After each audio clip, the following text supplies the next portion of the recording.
మరి తెలంగాణలో ఇలాగే మరి రాజకీయాల్లోకి వచ్చి మరి చాలా తీవ్రంగా భంగపడ్డ ఒక అధికారి, వారి నామధేయం ఆర్ఎస్ ప్రవీణ్ కుమార్, ఆర్ఎస్పి అంటారట ఆయన్ని. మరి ఆయన మరి గతంలో మొన్న ఈ సునీల్ కుమార్ గారి మీద నేను ఇచ్చిన కంప్లైంట్ మీద ఒక ఎఫ్ఐఆర్ అయితే అబ్బా ఆయన చాలా ఫీల్ అయ్యారు. ఆర్ఎస్ ప్రవీణ్ కుమార్ గారు 3 ఏళ్ళ తర్వాత ఒక అధికారి మీద కేసు పెడతారా? ఇలా అయితే అసలు అధికారులు పనిచేయగలరా?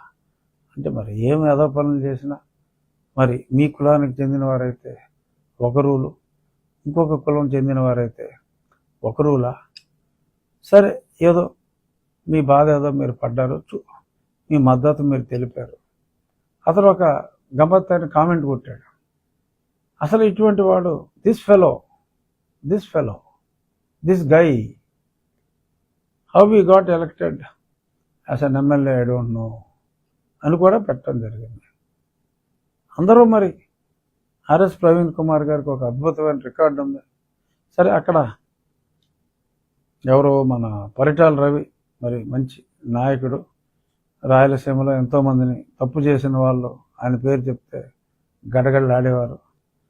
మరి అటువంటి నాయకుడిని మరి కిరాయి గుండాలు వచ్చి చంపేసినప్పుడు అక్కడ ఎస్పీగా పనిచేసిన మహానుభావుడు ఆర్ఎస్ ప్రవీణ్ కుమార్ గారు. సో చాలా విధి నిర్వహణలో చాలా సూటిగా ఉంటారు. అలా చంపాలనుకున్న వాళ్ళు చంపనిస్తారని ఒక పేరు కూడా అప్పుడు వచ్చింది. సరే, ఈయన చేసిన కామెంట్ ఏంటి? ఎలా నెగ్గాడు అని. నాకు తెలిసి ఆయన రికార్డు ఎవరో బ్రేక్ చేయలేరు. కేవలం 2 సంవత్సరాల కాలంలో 3 సార్లు ఓడిపోయాడు ఆయన. 2 సార్లు ఎమ్మెల్యేగా బీఆర్ఎస్ పార్టీ నుంచి, ఒకసారి ఎంపీగా 2 సార్లు ఎమ్మెల్యేగా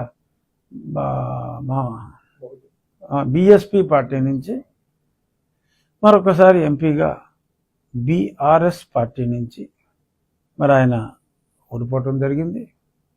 సో కాబట్టి మరి ఆయన ఎక్కువ ఊహించుకుని అంత తుక్కుగా ఓడిపోయినప్పుడు నేను ఇంత మెజారిటీతో ఎమ్మెల్యేగా మరి 56,777 ఓట్లతో మెజారిటీతో గెలిచినందుకు సుమారు 64% ఓట్లు వచ్చినాయి నాకు. సో ఆ మాత్రం షాక్ తగలటం కామనే. కానీ కొంచెం భాష దిస్ గై అని ఇలాంటివి నేను పాస్ అయ్యాడు అనుకుంటున్నాను. నేను ఐపీఎస్ ఆయనే రాసి ఉంటాడు కదా. మరి ఇలాంటి మాటలు, ఇలాంటి లేఖిగా మాట్లాడటం మరి ఆయన బాధకి, ఆక్రోషానికి కారణం నేను పార్లమెంట్లో మరి ఒక సర్వీస్లో ఉన్న అధికారి ఇలా చేపెట్టి మరి నేను ఈ దేవుళ్ళని నమ్మను, ఆ దేవుళ్ళని నమ్మకూడదు అని చెప్పి మతం గురించి మాట్లాడటం సర్వీస్లో ఉన్నప్పుడు. సరే, రోడ్ సైడర్ ఏదైనా మాట్లాడుకోవచ్చు, కానీ వాక్ స్వాతంత్రం మనకు రాజ్యాంగంలో ఉన్నవి అన్నీ కూడా అధికారులకు ఇవ్వాల. సర్వీస్లో ఉన్న వాళ్ళకి సర్వీస్ రూల్స్ అని ఉంటాయి. సాధారణ పౌరులకి హక్కులు ఉంటాయి. అది రాజ్యాంగంలో ఆర్టికల్ 14 నుంచి 22, 24 దాకా కూడా పొందుపరుచున్నాయి. సో వీళ్ళకి అధికారులకు కొన్ని నిబంధనలు ఉంటాయి. వాళ్ళు అలా మాట్లాడటం కరెక్ట్ కాదు. మరి హాస్టల్స్లో కూడా మరి కొన్ని వ్యవహారాలు జరుగుతున్నాయి అని నేను పార్లమెంట్లో, అది ఓపెన్ రికార్డు, పార్లమెంట్లో కొరత వస్తుంది. మరి ఆ తర్వాత ఆయన్ని వివరాలు అడగటం, మరి వారు ఎందుకు ఈ వివరాలన్నీ ఇవ్వటం అంత నేకెడ్గా వీడియోలో దొరికేసిన తర్వాత అనుకున్నారో ఏమో నాకు తెలియదు. ఆయన ఫీల్డ్ మార్చేయని చెప్పి రాజకీయాల్లోకి రావటం జరిగింది. సరే, ప్రజలు తీవ్రమైన భంగపాటిస్తే ఆయన ఇప్పుడు ఈయనకు మద్దతుగా పివి సునీల్ కుమార్ గారికి మద్దతుగా తయారయ్యారు. సరే, కులాన్ని అడ్డు పెట్టుకుని ఇటువంటి వికృత చేష్టలు చేయటం మంచి పద్ధతి కాదు.